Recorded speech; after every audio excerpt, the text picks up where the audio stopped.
Pagbati, magandang umaga sa lahat na nakikinig. Ako ang pangatlong tagapagsalaysay ukol sa pagsulat ng review. Ano nga ba ang review? Ang review ay isang akdang sumusuri o pumupuna sa isang likhang sining o sa madaling salita, isang objektibo at matalinong analisis.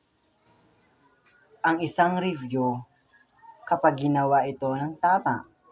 Kung nanaisin, maaaring gawa ng review ang pelikula, sanaysay, tula, dula, at marami pang iba. Mga katangian dapat taglayin ng isang kritiko. Hindi isang pangkaraniwang gawain ang magsusuri ng isang likhang sining. May ilang mga katangian dapat taglayin ang isang kritiko upang maging ganap na kapani-paniwala ang kanyang review. Ang mga katangian, ito ay sumusunod. Number 1, sapat na kaalaman sa genre na kanyang sinusuri at sa paksang iyon. Pangalawa, sapat na kakayahang magsuri o kakayahang kumilala ng mga kahinaan at kalakasan ng genre na isinusuri. Pangatlo, pagiging tapat, objektibo at kawalan ng bahid imploho ng damdahing pansarili. Pang-apat, pagkakaroon ng likas na kuro-kuro o hindi pagpapadala ng iba't ibang impluwensyang may hiling. Sa madaling salita, sila yung mga katangiang dapat taglayin ng isang kritik. Narito ang mga halagang bagay na dapat tandaan sa panunuri. Una, liwanagin mabuti kung anong uri ng kata ang sinusuri kung ito'y nobela, maikling kwento, tula, dula, pelikula, programang pantelebisyon o iba pa. Pangalawa, basahin o panoorin ito ng masinsin at gawa iyon ng lagom. Ang lagom ay maikli lamang, sapat lang ang haba upang maunawaan ng babasa ang paksang diwa ng katang sinusuri. Hindi dapat pag-ukulan ang lagom ng kung ilang pahina. Ang kailangan lamang dito ay ang buod ng nilalaman. Pangatlo, bigyang halaga hindi lamang ang nilalaman, kundi pati ang estilo at paraan ng pagkakasulat ng hatha. Pang-apat, bukod sa pagbabanggit ng kahusayan at kahinaan ng hatha, mag-ukol din ng karampatang pagpapakahulugan. Pang-lima, lakipan ng ilang sisping quotations, makapagbibigay kabuluhan sa ginagawang panunuri.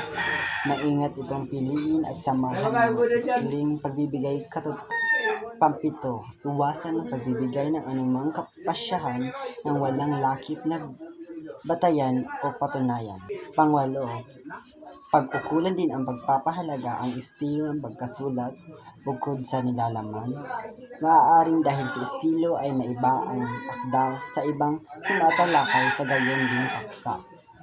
Maaaring estilo ay maging lalo itong mahalaga kaysa ibang akda. Ang mga katangian ng isang mahusay na review. Una, ang masaklaw. Sinusuri ng isang mahusay na review ang lahat ng sangkap o elemento ng genre na kinabibilangan ng akdang sinusuri. Halimbawa, kung maikling kwento ang sinusuri, kailangan mapagtuunan ng pansin ang tauhan, tagpuan, banghay, kasukdulan, wakas at kakitantalan, maging ang pamagat at simula ng akda. Pangalawang katangian ng isang mahusay na review, ang kritikal. Ang review ay isang mapanuring akda kung kaya kailangan ang malalimang pagsuri ng mga sangkap. Halimbawa, ang mga simbolismo at pahiwatig ay karaniwang hindi napapansin ng mga karaniwang mamabasa o tagapanood. Ngunit hindi iyon dapat nakatakas sa mga panuring mata ng isang kritiko. Pangatlong katangian ng isang mahusay na review, napapanahon. Liban sa mga akdang klasiko, ang isang mahusay na review ay pumapaksa sa isang akdang napapanahon. Halimbawa, sino pa ba ang nagkaka-interes na basahin ang review ng pelikulang Gone with the Wind na pinalabas noong 1939? Maaaring wala na o magilan-ngilan na lamang. Pang-apat na katangian ng isang mahusay na review. Pananaligan. Kapanipaniwala ang isang mahusay na review. Ang mga pamantayang ginamit ay katanggap-tanggap sa lahat o kung hindi man ay nakakarami. Halimbawa, sa pagsusuri ng mga tula ng Marjorie Evasco, maaaring gamitan ng Choreang feminism. Nababanggit din siya ng mga awtoridad at iba pang hanguan upang pagsusuri ay magkaroon ng higit na kredibilidad. Panglimang katangian ng mahusay na review. Walang pagkiling. Objektibo ang isang mahusay na kritiko. Hindi siya nagpapa-impluwensya sa kanyang mga pansariling pagkiling.